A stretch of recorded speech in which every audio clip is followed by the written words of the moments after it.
personal kí ni wọ́n yẹn.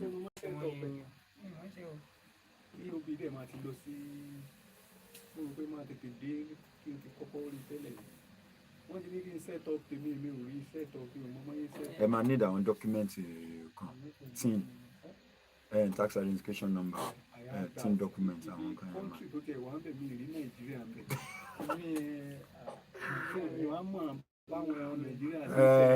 ó lẹ́nìkan tí mo fẹ́ pè gan láti fún wa ní report gas situation ní Rivers State ó ní effect yẹn òdodo àwọn.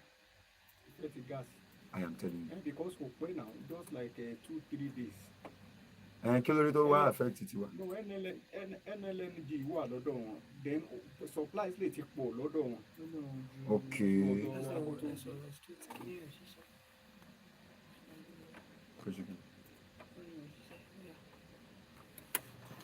Okay, ẹ káàbọ̀ padà láti ojú ọjà yín tí ẹ ń wò wá lórí Facebook ẹ má bínú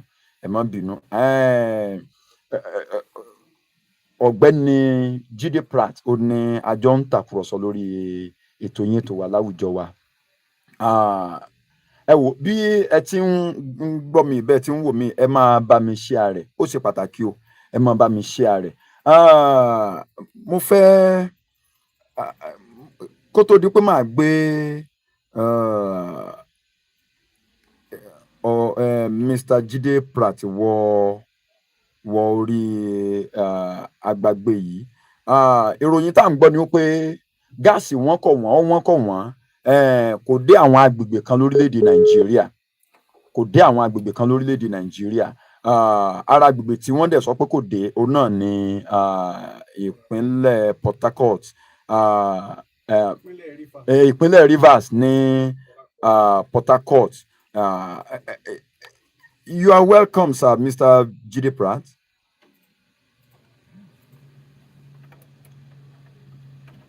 I hope you can hear me. Yeah, very, very clearly. Fantastic. We needed to pay some bills the other time, and it was at the mid of your explanation, and I would like to ask, and for clarity's sake, yesterday when the federal government tried to mediate between Pengassan and Dangote Refinery, represented by the Vice President, Senator Kashim Shettima, he said Dangote is not an individual, but an institution. Hence, it should be protected. Now, he also said the refinery is a national asset, and as such, everyone, including the government, should ensure that the refinery thrive. I would like to say it this way. If Dangote's private, emphasis on private, refinery is a national asset and should be protected, then what happened to other moribund refineries? Interesting. And I like the severity of your question, sir. So let's put it in perspective. If you invest, and again, we're going back to some of the things we've mentioned, the vice president is very clear about one thing. Yeah. If you take $20 billion to invest in a refinery, there are so many destinations in the world that have coastal waterways that you can do it. Yeah. So if a person decides that I'm going to put this money in the country of my birth, then that is what the president refers to as a national asset, which is the refinery. Yeah. Now, go back to the fact that this same person has taken monies into different ventures in Nigeria. Yeah. So he's now no longer an individual, according to the vice president. Yeah. But an institution by the value and sheer size of what he has done. In the economy. Yeah, to the economy. So that said, let's move on to the next stage. It now means that in terms of protection, what you mean is that you will deter any other person who decides to put $1 billion in Nigeria if they do not see an enabling environment for that 1 billion to thrive. Okay. Now, Alhaji did not decide to do this for altruistic reasons. He's a businessman. Make profit. So the first thing is that I'm going to build something that is needed. Don't forget, we have said for over a decade, the other refineries were moribund. Yeah. So let's backtrack. If you build or buy a car in 1960, for the first 4 to 5 years, the only thing you're really going to do is oil change. Yeah. Tire change, battery change. But as that vehicle begins to reach 7 years to 10 years, you are going to begin to change a few things. Maybe shock absorbers. Right. Maybe 1 or 2 lower arms. Yeah. Brake pads of yours will go. So what am I trying to say? To keep that car running, you must continue to service it according to the manual that it came with. Drain oil at so and so. Change so and so part. Now, refineries became moribund because as they started approaching 40 years, most of them had missed their turnaround maintenance.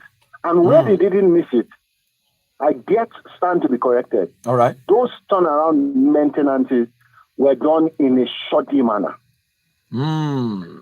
At a certain stage, I would say, and again, I stand to be corrected, that some of those refineries might have become tools for being cannibalized. So one part is obsolete. It's no longer working. Okay, take it to the other side. What it means is that on this side that you've not fixed or replaced, what has happened is that it has become less efficient and ultimately obsolete. So when you want to, a refinery that is ailing is different from a refinery that is moribund. Moribund is near death. Yeah. Ailing means that with the proper maintenance, remove this, replace this, we can turn it around. So what has happened with the refineries is that over time, they began to decay, and what you don't fix or use will continue to decay. That is what happened. So let's switch it to the super refinery we have now. The super refinery is a refinery that has been built by, again, while the vice president calls him an institution, and no disrespect to that statement, is an individual. So he's going to ensure that this refinery keeps on working for the full time on which we're going to amortize this asset. If we're going to amortize this asset for 50 years, then it will work for 50 years. Yeah. However, there are older refineries in the world, and they're still working. Now, they're working because the turnaround maintenance and best buy dates were met in terms of servicing. That is the difference. Once you don't service something as it went due, and begin to become one, it's going to become suboptimal and inefficient. In my opinion, that is where we've gotten to with our national refineries. So I don't know if that answers your question. Yeah. I don't know how you're going to respond to this question. Anyways, are you not afraid of Dangote's monopoly? It's a very simple answer. And the answer for me is yes, everybody is. Everybody in the sector is, because of two things. When a super refinery comes, nobody can compete with the sheer size of her efficiency. Nobody can meet her product quality because she has what you call a high Nelson index. So again, going back to what we talk about when we say that if an industry has 40,000 people employed, the addition of a super refinery should increase the number of people to, let's say, 45,000 or 50,000. In a situation where 40,000 reduces to 30,000 and then the refinery absorbs 10,000, it's a zero-sum game. So the job for the government of the country is to ensure all players in that space play based on quality and ability, so that the gross domestic product of the country increases, not reduces. So it means that people who have invested monies for 20 years, you hear a lot of conversation where people say, no, they should put money together and buy a refinery or build a refinery. Everybody is not going to build a refinery. Everybody will play a part in the value chain. Okay. There are those who would only dream petroleum, who would only drill and extract crude oil to wellheads and terminals. There are those who are only going to refine. But then there are those who are going to terminal, and then there are those who are going to distribute. Wow. Every party must play in this country for everybody to have a stake, and that is what drives competition. I will say this finally. If you build a single train refinery, as we have, which is a super refinery, when you turn around maintenance, the chances that you'll be able to produce more than 10 to 12% are extremely low because you're going to close down your CDU. So what needs to happen is that, and again, let's not mistake what I'm saying. A super refinery is a massive add for this country. Definitely. But the fear of the sheer capacity means that we must ensure that all players, not some, all players, as long as they're well licensed and they can meet requirements of quality, must be allowed to play. The price we'll find is level because it is demand and supply that will drive that. That is how I'll answer that question. Okay, thank you, JP. Okay, Yes, can I come in this way for you to answer? Looking at the sustainability goals of United Nations, setting an agenda under net zero for every nation in the world, that by 2050 the world want to phase out the use of fossil fuel, right? Now Dangote Refinery has invested a lot of money, worth of $20 billion to achieve that goal. Now, let's say 2050 is just around the corner. How is Dangote Refinery expected to recoup that investment between now and 2050? Okay, so very brilliant question. And I mean, if you notice when Oga read my profile energy, one thing I'm passionate about is just energy transition. Yeah. So think about it this way. The United Nations Sustainability Development Goals are speaking to net zero by 2060, I believe, or 2030. 2050, but Nigeria seek for additional 10 years. So only Nigeria was given that grace till 2060. So, fantastic. So think about it this way. Okay. The UN does not have a competitive advantage when it comes to fossil fuels. Yeah. So let's go specific to Nigeria. If Nigeria has two advantages in terms of crude oil and also has a second advantage in terms of gas, what it means is that you're telling her to jettison her competitive advantage. Jettison, don't forget, when it comes to energy poverty index, we're on high. Yeah. Now, you now say she should jettison. What the Dangote refinery would do, in my opinion, is that as long as they keep on, and don't forget, the aim of a refinery, again, we said it, is to refine petroleum products.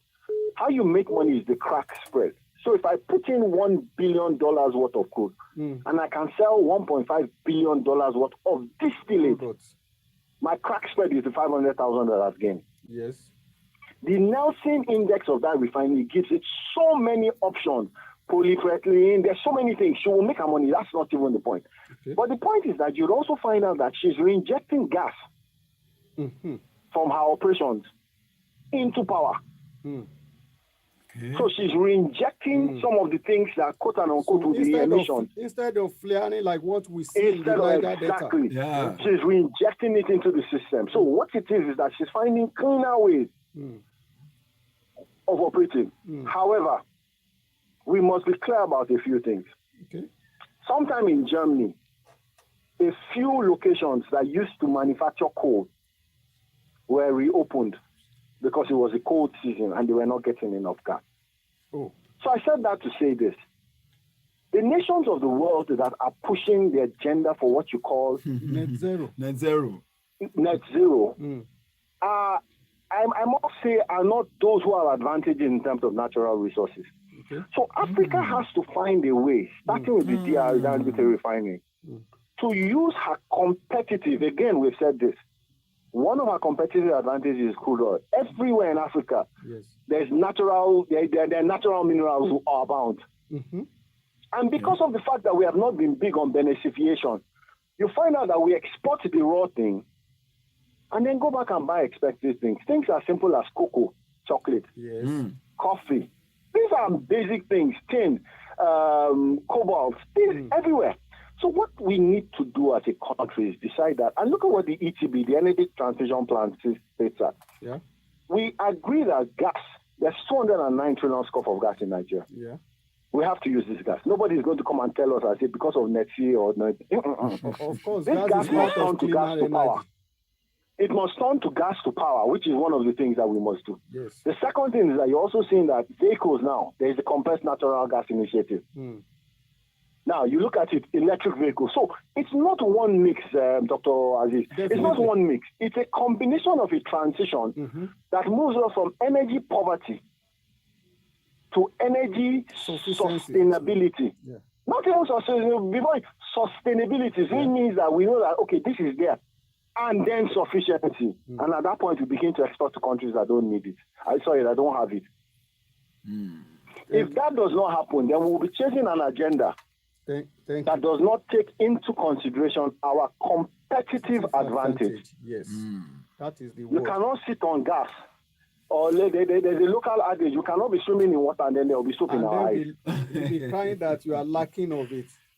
Wow. So that's the reality. So that is how I'll answer that question. The refinery on its own part is doing some things right. Carbon emissions, she's trying to trap those. Carbon capture, yes, these are all the things she's doing. But if you look at the sheer scale of what she's able to produce, then there's so much more along the value chain. Definitely. That I'm sorry, with all due respect to the UN Sustainable Development Goals, we need to use our competitive advantage. And let's not forget, Africa only gave 3% into global emissions. Definitely. So it's even not material for us to now abolish that. Well, not abolish, but you see, we do it on our own terms because abolishing is extreme. I mean, the earth is affected by carbon emissions. It's not going to change. But if you find cleaner ways, gas is a cleaner fuel. Be it fossil, it is a transition fuel that we need to develop to be able to power Africa. Wow. Again, UpNepa is 50 years old. Gas is one of the major problems. Thank you very much. UpNepa is 50 years old or 60, yes. You mean?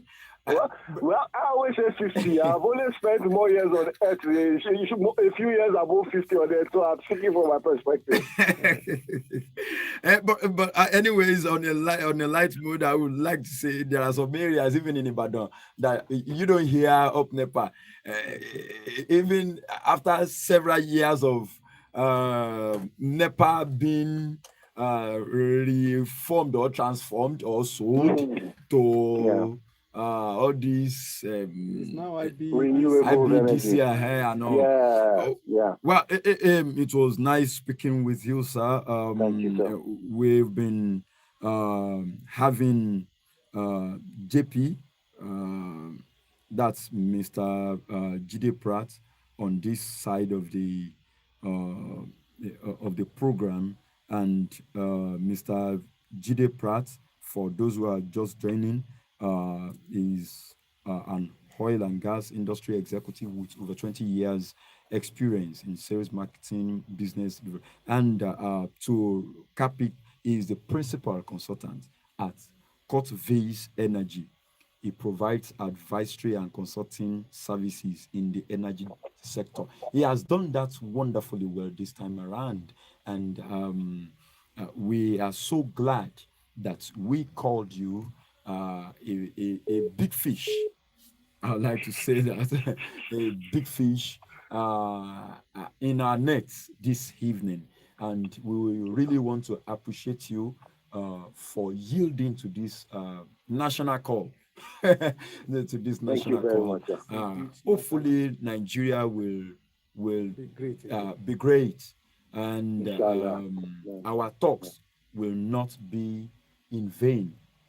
I would like Dr. Adebayo Aziz to appreciate you before we part from this side. Anyway, Jide Pratt, JP, as we usually call him, He's my boss anyway in the industry. And thank you, JP, for inviting you to the program despite your tight schedule and you are able to spare us this time. We sincerely appreciate you on the program. Yeah. On My behalf of pleasure, the BA. Mr. My Dr. pleasure. Olusegun Enitan Bamidele EOB. and That's the the chairman management of EOB Live yeah. Radio. Thank you very much for heeding our call, JP.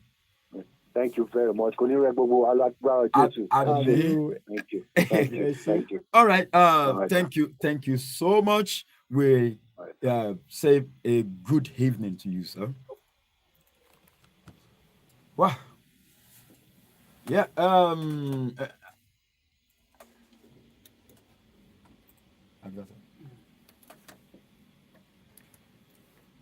A dàgbére náà ni a fẹ́ ṣe ìpolówó ọjà kì í a tó mọ̀ lọ.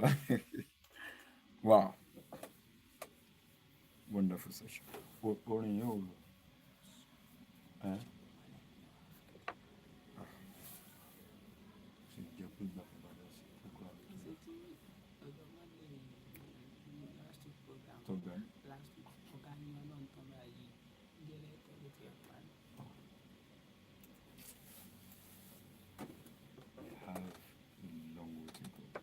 When it comes to Nigeria.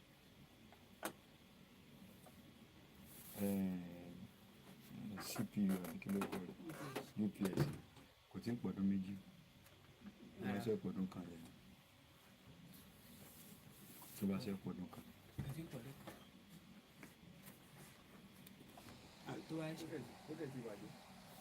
Bí iná náà lọ tí ò kú 2 seconds.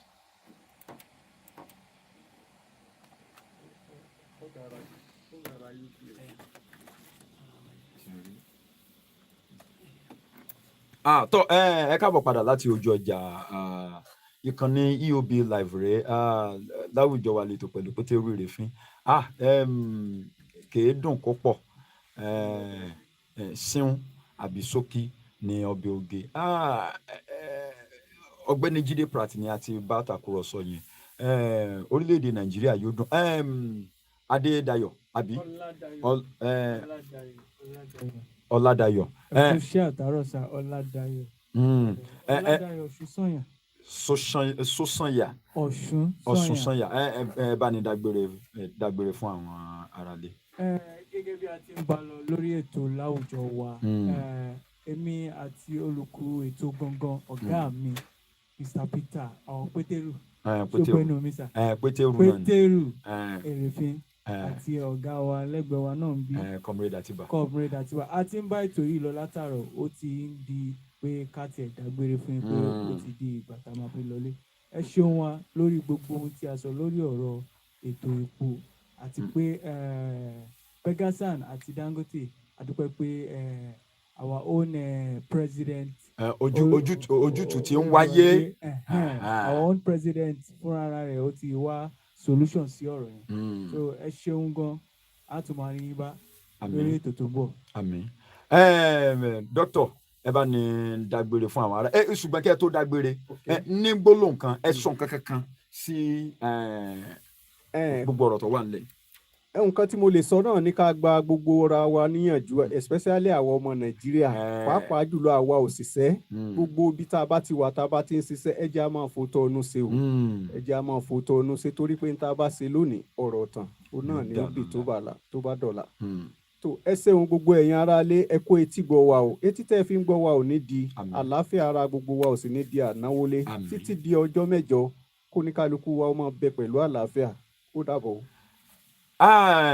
Tọ́ adúpẹ́ lọ́wọ́ Ọlọ́run ibi tí ọba wa gúnlẹ̀ sí ọpẹ́ lọ́wọ́ gbogbo ẹ̀yin olólùfẹ́ wa tí ẹ bá wa pín tẹ́ bá wa wò ó tẹ́ bá wa share rẹ̀ dáadáa lágbára Ọlọ́run ọjọ́ mẹ́jọ àkọ́tún ètò yóò tún gun orí afẹ́fẹ́ èyí ni mo fẹ́ fi ilẹ̀ fún yín pé àṣẹlẹ̀ làbọ̀ àbá àdájẹ ni abẹ́gbọ̀ àṣẹlẹ̀ làbọ̀ àbọ̀ àbá rèé àdájẹ ni bí rọ́bà lọ lógún ọdún ọjọ́ kan lòótọ́ ọba ìjọ́ tòótọ́ bá ti bá ń lójú ọ̀rọ̀ máa ń tú o ọ̀pàrọ̀ ogún ọ̀pá èké ọgbọ̀n ìjọba pa gbogbo rẹ̀ tán ìjọ náà lọ́mọ̀ pé òfò náà nígbẹ̀yìn ọjà ojú òní ti gbogbo wa.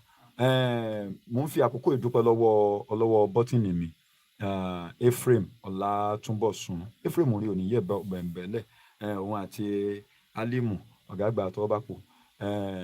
Lórúkọ Dr. Ẹnìtàn Olúṣẹ́gun Bámidélé ni mò ń kí wa pé Pétérù Ìrèfín à ń lọ ń bọ̀, a ò ní fi ikú tún gbóhùn ara wa padà lágbára Ọlọ́run Olódùmarè. Ẹni tẹ́ fẹ́ bá mi sọ 08134572079 08134572079. Ire àtayọ̀ la máa gbọ́ nípa wa. Ó dàbọ̀.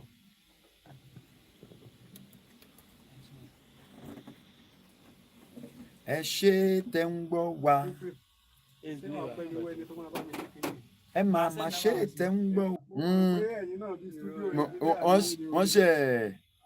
Wọ́n ṣe darapọ̀ mọ́ wa ni. Like